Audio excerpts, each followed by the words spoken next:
Bonjour et bienvenue à tous, merci beaucoup de nous rejoindre cette semaine pour un nouvel épisode sur Sagesse et Succès, le podcast d'un lifestyle inspirant. Aujourd'hui nous allons voir un épisode un peu spécial, un peu particulier car c'est le dernier de la série donc qui a commencé en novembre 2023.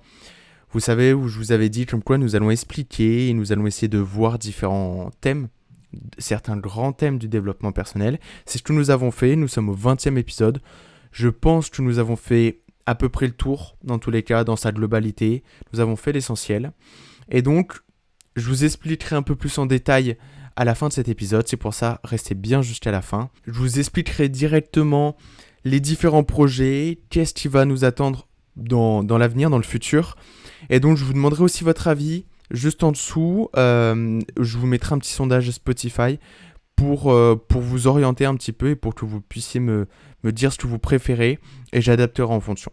Donc voilà tout, sur ce, nous allons commencer ce 20e épisode qui va parler de la liberté. J'avais envie de finir sur ce sujet parce que c'est un sujet qui est très important et qui est, je pense, l'un des éléments centraux du développement personnel car le but dans le fait de se développer personnellement et d'obtenir une certaine liberté, de dépendre moins des autres, d'être utile aux autres et pour soi, et donc vraiment de faire ce qui nous plaît, d'apprendre à nous connaître et de connaître justement nos capacités et d'être justement libre de faire ce que nous voulons faire dans le cadre de nos capacités. Pour cela, comme d'habitude, prenons les bons vieux réflexes et voyons tout de suite la définition de la liberté. Alors, il y en a de nombreuses. La liberté est quelque chose d'assez vague, en tout cas qui peut avoir plusieurs sens. Tout d'abord, la première, c'est la situation d'une personne qui n'est pas sous la dépendance de quelqu'un, opposée donc à l'esclavage, la servitude, ou en tout cas une personne qui n'est pas enfermée, opposée à la captivité. Donc ça, c'est dans le cas extrême. Après, je le disais dans l'introduction, mais enlever cette dépendance aux choses, aux gens, à l'État, etc., et se débrouiller seul, ça ne veut pas dire qu'on est forcément maltraité ou qu'on subit des violences, etc., mais c'est plus un objectif ou se sentir libre. Voilà, c'est vraiment une sensation. Ensuite, il y a aussi la possibilité de pouvoir agir sans contrainte, une forme d'autonomie. Donc là, je pense que c'est vraiment l'essentiel, c'est la définition qui m'intéresse le plus dans le développement personnel. Donc voilà, c'est la liberté de décision, d'action, vraiment le fait d'agir librement selon sa propre volonté, selon bien évidemment des règles, mais on verra ça par la suite. Il y a aussi comme définition le pouvoir d'agir dans une société organisée selon sa propre détermination dans la limite des règles. Donc là, bien évidemment, on va parler des règles, puisque certes, on parle de liberté, mais pas de liberté totale. Dans tous les cas, une liberté totale va forcément nuire à notre propre liberté, ou va forcément nous nuire quoi qu'il arrive, nous mettre en danger, etc. Donc voilà, et il y a aussi une dernière définition que je voulais voir avec vous, c'est le pouvoir que la loi reconnaît aux individus dans un domaine. Car il y a aussi des règles, mais on nous donne cette possibilité d'être libre, de pouvoir se déplacer, d'avoir la liberté d'opinion, la liberté de la presse, liberté religieuse, etc., etc. Toutes ces libertés que nous devons défendre, bien évidemment. Alors pour résumer les définitions que nous venons de voir, je vais quand même préciser, nous n'allons pas parler de toute forme de liberté, mais plus de la définition qui m'intéressait, comme je l'ai dit, la possibilité de pouvoir agir sans contrainte, une forme d'autonomie, c'est ça, c'est être capable de se débrouiller seul, bien sûr en respectant les lois, etc., etc. Mais on va plus se centrer là-dessus, et je vais vraiment essayer de parler du sentiment de liberté, car certes, nous sommes dans un pays libre, en tout cas pour la France, mais ce sentiment de liberté, généralement on ne le ressent pas, car soit on en a l'habitude, et quand on voyage d'ailleurs, on peut comparer cette liberté-là, et c'est une liberté qui est totalement différente, qui est liée à quelque chose, qui a aussi une histoire, etc. Alors que là, la liberté dont on va parler, c'est plus une liberté personnelle, c'est plus une envie aussi, et justement, comme je parlais de sensation, c'est l'envie de faire ce qu'on a envie de faire au moment même, l'envie d'être à un certain endroit, la liberté géographique, la liberté de temps, la liberté financière, etc., etc. Alors pour commencer, je vais essayer de définir et d'expliquer mon avis que j'ai sur la liberté et pourquoi je la mêle tant au développement personnel. Eh bien, tout d'abord, la liberté est, je pense, la chose qu'on essaye tous d'acquérir dans notre vie. en tout cas un maximum. D'ailleurs, c'est l'objectif la plupart du temps. Nous sommes le plus ravis quand nous avons un maximum de liberté. D'ailleurs, dès l'enfance même, quand on commence à goûter à certaines choses, à certains plaisirs, on a envie d'être libre, de pouvoir choisir les choses qui nous font le plus plaisir, etc. Et c'est d'ailleurs le conflit que nous avons généralement avec nos parents. C'est que il y a certaines choses que nous ne pouvons pas faire et nous, on a envie de le faire et on ne se sent pas libre, on se sent presque opprimé. Donc c'est là où c'est important d'y réfléchir, c'est qu'on souhaite cette liberté déjà petit, c'est en nous, on a envie de suivre aussi un peu notre instinct, de suivre notre nous, parce qu'en fait, petit, déjà, comme je l'avais dit, l'ego est déjà très, très élevé et il est nécessaire d'avoir l'ego pour se développer correctement, surtout quand on est enfant. Et donc, l'enfant, il a envie de suivre et d'aller à son rythme, il a envie de suivre sa voie, de suivre ses envies, exactement. Mais il faut bien évidemment, et c'est pour ça qu'on limite les libertés lorsqu'on est enfant, tout simplement parce que nous devons apprendre à vivre en communauté et vivre avec d'autres personnes, car nous sommes avant tout, je l'ai appris en philo en terminale, nous sommes avant tout des êtres sociaux, nous avons besoin d'avoir une vie sociale et de rencontrer des gens, etc., etc. La liberté est donc essentielle, c'est une volonté primaire, j'ai envie de dire, c'est quelque chose vraiment qui nous pousse à faire quelque chose. D'ailleurs, on le voit même, dès qu'on se sent un peu opprimé, on manque de liberté, on a cette envie un peu de se révolter, on a cette envie d'aller contre, car on se sent vraiment opprimé, on a l'impression qu'on ne peut pas être libre de nos mouvements. Et la liberté, c'est cette faculté à toujours pouvoir se défaire de l'attache que les autres vont essayer de mettre sur nous. Car parfois on s'en rend soit pas forcément compte, soit c'est volontaire ou involontaire de la part d'autrui, mais les gens vont essayer, pour leur bien-être personnel, pour nourrir également leur ego, ils vont essayer de vous maintenir dans une certaine position, ils vont essayer de restreindre certaines libertés. Alors, je ne dis pas, bien sûr, qu'il y a des gens qui vous enferment dans des cages tout de suite à chaque coin de rue, bien évidemment. Mais ce que j'essaie de dire, c'est que chacun, on va forcément essayer d'apporter son intérêt et de mettre son intérêt en avant. Et donc, il y a des personnes qui vont nous pousser à faire certains choix. Et ces choix-là vont nous faire sentir, à l'avenir, plus ou moins libres. La liberté personnelle est donc pour moi une question de choix, une question d'influence aussi, et le but à travers le développement personnel, c'est d'avoir cette neutralité et d'arriver surtout à s'écouter soi pour pouvoir prendre les bonnes décisions et pour avoir toujours ce sentiment de liberté et de faire ce qui vous plaît, et justement même après ça va vous rendre heureux. Quand je parle justement que c'est un choix et que c'est de votre responsabilité d'arriver à avoir cette neutralité, à ne pas être influencé par ailleurs, on peut le voir dans des pays fortement opprimés, avec aucune liberté de presse, aucune liberté d'opinion. Eh bien, les personnes qui se révoltent contre ces gouvernements, contre ces pays, les personnes qui sont contre et qui montrent leur mécontentement, ces personnes sont vachement libres dans leur tête et ils sont capables de nous l'expliquer. Ils sont parfois même bien plus libres que nous, car justement, ils savent qu'ils sont libres de penser. Techniquement, personne ne peut enlever ce qu'il y a dans notre cerveau. Donc, les gens, ils pensent, ils sont contre quelque chose, ils le disent, ils se sentent libres. Ils ont ce sentiment de liberté. Et c'est donc là où on voit que le sentiment de liberté, c'est une question de choix. C'est une question où il faut arriver à prendre des décisions dans une neutralité, sans l'influence d'autres personnes. Et ces choix-là, on va les faire avec notre cœur, avec notre envie justement. Et c'est là où on voit que la liberté n'a aucune limite. Les seules limites à la liberté, c'est ce que nous, on va se fixer. C'est pour ça qu'il est important de voir quelle liberté on souhaite avoir, quelles sont les choses vraiment qui nous représentent. Voyons donc comment reconnaître ce qui nous attire le plus dans la liberté, comment reconnaître les libertés qui nous plaisent le plus, car on a bien évidemment des choix qui vont être personnels, et puis la liberté, c'est pas un seul type de liberté, il en existe plusieurs. Il existe tout d'abord la liberté géographique, c'est le fait d'aller là où on souhaite, où on veut, et peu importe dans le monde. Et il y a des personnes qui adorent ça et qui justement vont essayer de trouver un travail avec ça, ils vont essayer de mêler une vie de famille avec ça pour être capable de se déplacer, d'avoir ce sentiment de liberté. Il y a d'autres personnes qui vont préférer une liberté financière. Et donc là, en termes de liberté financière, s'ils vont pouvoir acheter ce qu'ils veulent, ils vont se sentir libres dans le fait d'acheter ce qu'ils veulent, ça ne veut pas dire qu'ils vont non plus en abuser, mais ils vont se sentir fiers et ils vont avoir ce sentiment de liberté. Et il y a d'autres personnes qui vont préférer la liberté temporelle, c'est-à-dire choisir à quel moment il va travailler, à quel moment il n'a pas envie de travailler, il a envie d'aller en vacances, à quel moment il préfère profiter de sa famille, etc., etc. Il y a aussi la liberté physique, qui est l'utilisation de son corps. La personne choisit ce qu'elle fait de son corps. Par exemple, elle ne se sent pas forcée de faire un métier où on va lui demander de faire telle et telle chose qu'elle n'a pas envie. Elle va justement utiliser son corps d'une certaine manière à que ça soit utile pour elle et qu'elle prenne plaisir. Il y a aussi la liberté de parole. Je ne sais pas si on peut l'appeler comme ça, mais le fait de dire et d'exprimer son avis sur beaucoup de choses.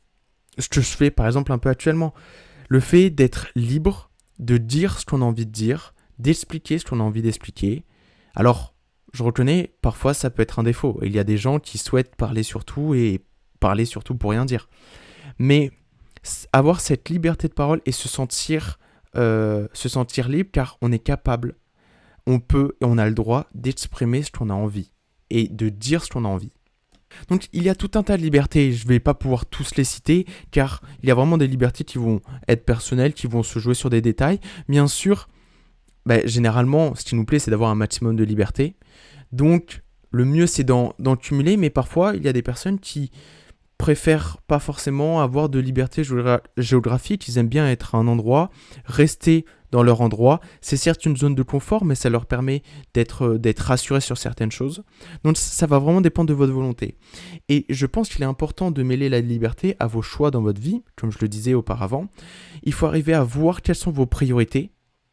Pour ma part, ça va être une liberté financière, car la liberté financière va permettre d'avoir une liberté géographique, une liberté temporelle, etc., etc., et d'essayer de cumuler un maximum de liberté.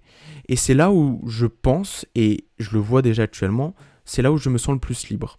Le fait d'être capable de faire ce que je veux, bien sûr, en respectant la loi et en respectant mes valeurs et mes principes, mais ce sentiment-là, il est vraiment exceptionnel et il est totalement atteignable par tout le monde. Maintenant, la question qui se pose à nous, et qui se pose vraiment actuellement et qui doit se poser dans le futur, c'est comment je fais pour avoir ces libertés. Parce qu'actuellement, on n'a pas forcément la sensation de se sentir ultra libre. Soit on doit aller au travail, on doit aller travailler, etc., etc. Mais parfois, il faut passer par des moments sans liberté, avec un peu moins de liberté, pour, par la suite, obtenir des libertés et en obtenir davantage. Alors, pour obtenir et pour avoir ce sentiment de liberté, il faut faire des choix. Et ces choix, on en a la responsabilité et nous devons faire les bons choix. En tout cas, c'est pour ça qu'il est important et que je vous conseille de réfléchir sur quelle liberté vous souhaitez avoir, quelles sont les caractéristiques de la liberté que vous souhaitez avoir, quand est-ce que vous souhaitez l'avoir, etc. Et en fait, après, à partir de là, vous partez sur ce que vous voulez, vous vous dites, ok, comment je peux avoir ça ? Vous partez en dessous, et vous arrivez à votre situation actuelle. Et tous les choix, vous devrez les faire pour continuer, pour développer votre plan jusqu'à la liberté. Parfois, ça va être de faire certaines études car ça va vous permettre un certain métier. La plupart des gens, par exemple, ils vont se concentrer sur un métier où soit ça leur plaît pas forcément, soit ça leur plaît, et tant mieux. Mais il y a une partie qui va se concentrer sur l'argent essentiellement, car ils savent qu'après ils vont avoir une certaine liberté, ils vont pouvoir profiter de certaines choses. Et donc en fait, toute notre vie est faite de sacrifices au prix d'une certaine liberté, au prix de certains droits supplémentaires. Et donc il est très important de savoir pour quelle quantité de travail, pour quelle quantité de choses je suis prêt à faire et à payer pour avoir la liberté. Dans tous les cas, dans la vie, rien n'est gratuit, tout doit être payé. Mais c'est juste qu'on ne paye pas forcément en argent. On paye en temps, on paye en effort, en énergie, etc., etc. Alors parfois, c'est même sûr, ça va prendre du temps. Mais il faut accepter ce temps-là. Et parfois aussi, on a l'impression que ça ne marche pas. On se dit « Ah mais je suis jamais libre » ou « Je sais que j'arrive pas à mes objectifs, etc. » Mais peut-être que votre volonté de base n'est pas en accord ou n'est pas en équilibre surtout avec la quantité de travail et d'énergie que vous êtes prêt à fournir. Parce qu'on peut tous vouloir le meilleur, mais si on n'est pas prêt à travailler et à être le meilleur dans notre travail, on ne pourra jamais être le meilleur dans cette catégorie, etc. Et donc, il faut être prêt à, certes, je veux ça, mais à côté, je vais devoir payer ça. Je vais devoir faire tant en énergie, tant d'efforts, je vais devoir faire tout un tas de sacrifices pour avoir ça. Mais est-ce que ça vaut le coup? Et si pour vous, ça vaut le coup, foncez. Et là, vous devez y aller, et là, vous devez aller chercher. Vous devez certes prendre des décisions qui vont parfois être dures et difficiles, mais il faudra les prendre. Pour finir, je vais vous laisser sur quelques citations qui sont importantes, et j'aime beaucoup les citations. D'ailleurs, j'ai essayé d'en intégrer un maximum dans tous mes épisodes, car je trouve qu'une seule citation peut dire beaucoup et peut développer une théorie, peut développer une réponse, une solution à un problème. Alors, il y a Charles Péguy qui nous dit « La liberté ne se donne pas, elle se prend ». C'est là où je vous expliquais que justement c'est une question de choix. Il faut aller chercher votre liberté. La liberté ne vous sera pas donnée. D'ailleurs, la plupart du temps, on va pouvoir quand même faire à votre place. Vous allez toujours pouvoir trouver un moyen pour dépendre de quelque chose ou de quelqu'un. Et donc, c'est à vous d'aller chercher votre liberté. Pour finir, la deuxième et la dernière citation que je vais vous donner là maintenant, elle est anonyme. C'est « Faire ce que tu aimes, c'est la liberté. Aimer ce que tu fais, c'est le bonheur ». Je trouvais cette citation vachement marquante et elle définit bien le lien entre la liberté et le bonheur, car le bonheur, c'est vraiment le fait d'aimer ce qu'on fait, aimer notre vie, aimer nos choix, aimer notre passé, notre présent et espérer pour le futur. Et la liberté, c'est de faire ce qu'on aime. C'est d'avoir la possibilité de faire ce qu'on aime. Et il y a tout un tas de personnes qui ne font pas ce qu'ils aiment et qui justement en souffrent et manquent de cette liberté-là. Et ils vivent une autre vie, ils ne vivent pas leur vie avec leur choix. C'est pour ça, vivez votre vie, prenez plaisir dans votre vie. C'est votre vie, c'est à vous de kiffer. Sur ce, malheureusement, c'est la fin de cet épisode. Juste avant de quitter, je voulais donc voir avec vous pour la suite de Sagesse et Succès. Alors, bien évidemment, ce n'est pas la suite des épisodes, je vais continuer de faire des épisodes, mais sous un autre format. Le format qui se présente à moi et que j'aimerais réaliser par la suite, c'est de répondre directement à des questions beaucoup plus personnelles, beaucoup plus détaillées, où justement on va pouvoir aller dans les détails, dans l'explication, aller trouver des solutions, aller chercher justement des citations qui peuvent expliquer un certain propos. Donc voilà, on va essayer de répondre plus à une question plutôt que d'expliquer une grande thématique, car le fait d'expliquer une grande thématique, ça a l'avantage d'expliquer quelque chose de difficile en quelques mots, en peu de temps, mais on ne rentre pas forcément dans les détails, et donc j'ai besoin, je pense, et il est utile pour vous aussi, dans l'objectif de développement personnel, de répondre à des questions. Comment arriver à se sentir soi, comment arriver à discuter avec les autres, etc. Ça peut être tout type de questions. D'ailleurs, bien évidemment, je vous sollicite, vous qui écoutez, si vous avez des questions auxquelles vous avez envie que je réponde, je suis bien sûr preneur, bien évidemment, et j'y répondrai. Par la suite, il y a un autre format qui m'intéresse grandement, ce serait potentiellement de faire des lives ou de faire vraiment d'avoir une vraie interaction et un vrai débat, discours, etc. Vraiment un échange pour expliquer, pour discuter de plein de sujets de la vie, des relations amoureuses, des relations amicales, qu'est-ce qu'on en pense, qu'est-ce qui peut être bien, qu'est-ce qui peut être mauvais. Parce que parfois vraiment on se sent seul et on a du mal à réfléchir ou à développer entre guillemets une solution à un problème, et généralement quand on demande à des amis etc., ils arrivent à trouver une solution vachement facilement, et c'est là où on se dit mais en fait c'est super facile, il faut que je fasse ça. Et inversement pareil, un ami va vous dire ah ouais j'ai un problème, j'ai ça, et on va lui répondre il faut que tu fasses ça, je pense que là c'est mieux, etc. Et donc voilà, c'est organisé comme une discussion, un live où en fait on discute entre amis, on trouve des solutions entre amis. C'était donc un peu les projets que je vous développe et que j'essaie de vous expliquer. Donnez-moi un peu des envies aussi. Quels sont les formats qui peuvent le plus vous plaire, soit parmi les deux ou d'autres, bien évidemment, je suis ouvert à toute proposition, j'y réfléchirai, et parce que essentiellement, c'est que vous soyez à l'aise et que vous prenez plaisir dans ce que je vais faire. C'est ça vraiment le plus important, car je prends déjà plaisir à raconter, à expliquer certaines choses. Donc en tout cas, merci encore beaucoup pour ces 20 épisodes. Ça me fait extrêmement plaisir. En tout cas, sur ce, on se retrouve dès la semaine prochaine pour un nouvel épisode sous un nouveau format, bien évidemment, si vous avez bien suivi, j'espère en tout cas. Mais encore merci 1000 fois, j'aurais jamais pensé en être là maintenant après ces 20 épisodes. Donc merci beaucoup et à la semaine prochaine. Au revoir et bonne journée.